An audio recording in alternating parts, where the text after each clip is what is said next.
दरअसल इंदौर के सबसे बड़े प्रसूति अस्पताल महाराजा तुकोजी राव चिकित्सालय में पानी की समस्याओं को लेकर महिला डॉक्टर व मरीज पिछले 15 दिनों से परेशान हो रहे हैं। कई बार इसकी शिकायत संबंधित अधिकारी से की गई है, बावजूद इसके उनकी समस्याओं को नजरअंदाज किया जा रहा है, जिससे परेशान होकर एमटीएच अस्पताल की महिला चिकित्सक medical college dean doctor Sanjay Dixit से मिली और अपनी समस्याओं से अवगत कराया।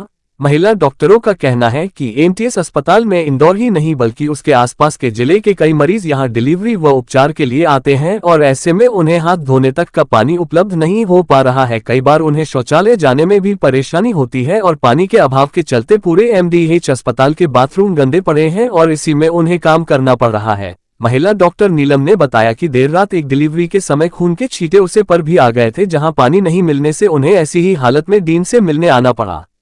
हालांकि नगर निगम टैंकरों के माध्यम से पानी तो उपलब्ध करा रहा है, लेकिन वह न कहीं नाकाफी साबित हो रहा है। इसी को लेकर सोमवार को बड़ी संख्या में एमडीएच अस्पताल की महिला चिकित्सक एमजीएम मेडिकल कॉलेज डीन से मिले। वहीं Mahatma Gandhi medical college dean doctor Sanjay Dixit का कहना है कि पानी की समस्या पिछले 10 से 15 दिनों से आ रही है। इसके पहले पानी पर्याप्त था, लेकिन शहर में जल संकट के चलते इंदौर नगर निगम पानी के 4 से 5 टैंकर ही उपलब्ध करा रहा है, जिससे पूर्ति नहीं हो पा रही है। इसके लिए क्षेत्रीय विधायक गोलू शुक्ला से बोरवेल करने और महापौर पुष्यमित्र भार्गव से पानी के टैंकर बढ़ाने और दिन की जगह रात में पानी के टैंकर भेजने का निवेदन किया है, जो आने वाले कुछ दिनों में ये दोनों समस्याएं हल करने का आश्वासन मिला है।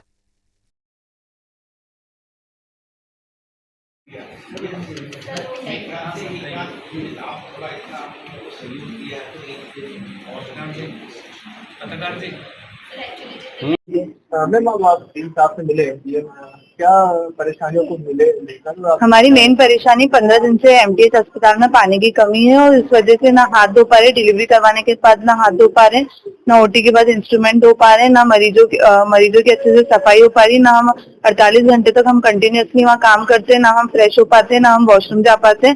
कंटिन्यूअसली डॉक्टर्स बीमार हो रहे हैं, उनको इन्फेक्शन हो रहा है, यूरिन का इन्फेक्शन हो रहा है और ये भी देखा गया है कि सारे वॉशरूम पूरे चोक्ड हैं, हाथ धोने के लिए पानी नहीं है, पेशेंट को फ्रेश होने के लिए पानी नहीं है। तो हमारी डीन सर से इसकी रिगार्डिंग ही बात हुई थी कि जो भी टैंकर वगैरह की सप्लाई हो पा रहे वो मतलब बिल्कुल सफिशिएंट नहीं है और वो इतने कम सप्लाई हो पाते हैं कि वो सुबह अगर टैंकर डलता है तो सिर्फ हाफ एन आवर में पानी, आधे घंटे में पानी खत्म हो जाता है और वो कंटिन्यूअस पानी नहीं आता है। इस वजह से ना डॉक्टर्स खाना खा पाते, क्योंकि अगर हाथ गंदे होंगे तो कैसे खाना खाएंगे। फ्लोर ओटी में जाने से पहले पानी से वॉश होते हैं, सोप वगैरह इनसे वॉश होते हैं, लेकिन स्पिरिट से वॉश होके फिर ओटी करनी पड़ रही है और इतनी परेशानी है कि मतलब ऑपरेशन बड़ी मुश्किल से ऑपरेशन कर रहे हैं, कोई भी कुछ भी ढंग से नहीं कर पा रहा है। और यहाँ तक कि मरीजों को भी बहुत प्रॉब्लम आ रही है, पीने का पानी तक नहीं है। वो लोगों को, बेचारे गरीब पेशेंट आते हैं सरकारी अस्पताल में, तो गरीब ही आएंगे, इधर उधर से रेफरल आते हैं, कोई धार से आ रहा है, कोई बड़वानी से आ रहा है, बेचारों को पानी की भी कमी है, काफी पेशेंट पानी भी नहीं पी पा रहे, उनके अटेंडर्स तो बहुत ज्यादा परेशान है। डीन सर से हमारी इस रिगार्डिंग बात हुई है, उन्होंने कहा है कि वो सुबह अभी मतलब 3 टैंकर डलवाए हैं, लेकिन अभी तक वो पानी ऊपर तक सप्लाई नहीं हो पाया है, वो धीरे धीरे होगा और शाम में भी उन्होंने डलवाने का आश्वासन दिया है। और हमारी जितनी भी हमारे हायर अथॉरिटीज है वो भी कंटिन्यूअसली वाटर के मतलब ये जो पानी की कमी के रिगार्डिंग वो कंटिन्यूअसली बात कर रहे हैं और इसके रिगार्डिंग कोई सॉल्यूशन ढूंढने की कोशिश कर रहे हैं, बट अभी तक पानी अवेलेबल नहीं हो पाया है। आपका नाम? डॉक्टर अंजलि। ये जूनियर डॉक्टर एसोसिएशन के डॉक्टर्स में से भी मिले थे।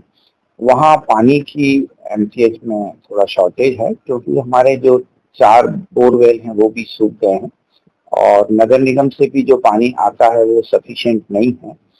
तो इस विषय पे हम लोग सतत प्रयास पे हैं, नगर निगम प्रशासन के भी संपर्क में हैं और माननीय एमएलए साहब से भी हम लोगों ने इस विषय पे चर्चा की है। तो एक्चुअली हमको रिक्वायरमेंट है 8 से 10 टैंकर की और हमको मिल रहे हैं 4 से 5 टैंकर, तो ये गैप है। तो अभी मेरी एग्जीक्यूटिव इंजीनियर नगर निगम से बात हुई है, उन्होंने आश्वस्त किया है कि हम 8 से 9 टैंकर भेजेंगे। पर्टिकुलरली जैसे आज भी जो टैंकर आए वो सुबह आए 7 बजे, तो वो भरने में 3 टैंकर आए हैं, लेकिन भरने में थोड़ा टाइम गैप होता है। तो अभी उनसे नगर निगम से ये रिक्वेस्ट की है कि टैंकर सुबह अर्ली ना भेज के रात को भेज दें, तो जिससे कि वो इशू रिजॉल्व हो। पार्ट 1। पार्ट 2, हमने ऑलरेडी नगर निगम को 8.5 लाख रुपए जमा कर दिए हैं। हमारी जो 2 इंच की लाइन है उसको हमको 4 इंच की लाइन करना है। तो वो आज चुनाव संहिता के कारण, आचार संहिता के कारण वो वर्क शुरू नहीं हुआ था, तो मुझे अभी उन्होंने इंश्योर किया है कि विद इन 10 डेज वो भी हो जाएगा। पार्ट 3 हम लोगों ने माननीय एमएलए साहब से, गोलू शुक्ला साहब से रिक्वेस्ट किया था, तो उन्होंने एक बोरवेल के लिए हमको और अनुमति दी है, तो शायद आज एक और वहां हमारे खुदना शुरू हो जाएगा। तो हम गंभीर हैं और जितना भी हम कर सकते थे हम लोग कर रहे हैं। कई महिला डॉक्टरों के पैरों पर खून के हाँ जी, वी अंडरस्टैंड, हम इस चीज की गंभीरता समझते हैं और इसलिए मैंने अभी विभाग अध्यक्ष ऑप्स डायरेक्टर को जो हैंड सैनिटाइजर्स वगैरह की बोतल एडिशनल मुहैया कराने को बोला है लेबर रूम में और ओटी रूम में, जिससे कि वो एंटीसेप्टिक सॉल्यूशन से उसकी सफाई तो कर लें। तो पानी के अलावा वहाँ पर बाथरूम भी पूरी जान वही सेम है, वो इंटर रिलेटेड इश्यूज हैं। हजारों मरीज जो है एमकेएस हॉस्पिटल में रोजाना आते हैं और छुट्टी होती है, तो इससे वो कितनी बड़ी घटना मानते हैं? तो पानी तो आज महत्वपूर्ण नहीं, हम पानी महत्वपूर्ण है और इसके लिए हम लोग सतत प्रयास भी कर रहे हैं। ऐसा नहीं है, जैसा मैंने आपको बताया कि पानी नहीं मिल पा हाँ, मैंने आपको जैसे बताया कि पानी की लाइन चेंज करने का जो बेसिक चीजें हैं, जैसे एक एडिशनल बोर के लिए हमने परमिशन ले ली है। टैंकर्स की फ्रीक्वेंसी को मॉनिटर करने के लिए उसकी मतलब अवेलेबिलिटी और टाइमिंग्स के लिए अभी चर्चा की, छात्रों से भी चर्चा की और मैकेनिज्म से भी चर्चा हुई। तो उन्होंने हमको आश्वासन दिया है कि अभी 3 टैंकर तो वो लोग अभी भेज ही रहे हैं, उसके बाद रात को जो सुबह अर्ली मॉर्निंग में भेजते हैं वो रात को भेजेंगे। होपफुली ये समस्या रिजॉल्व होगी। Thank you sir.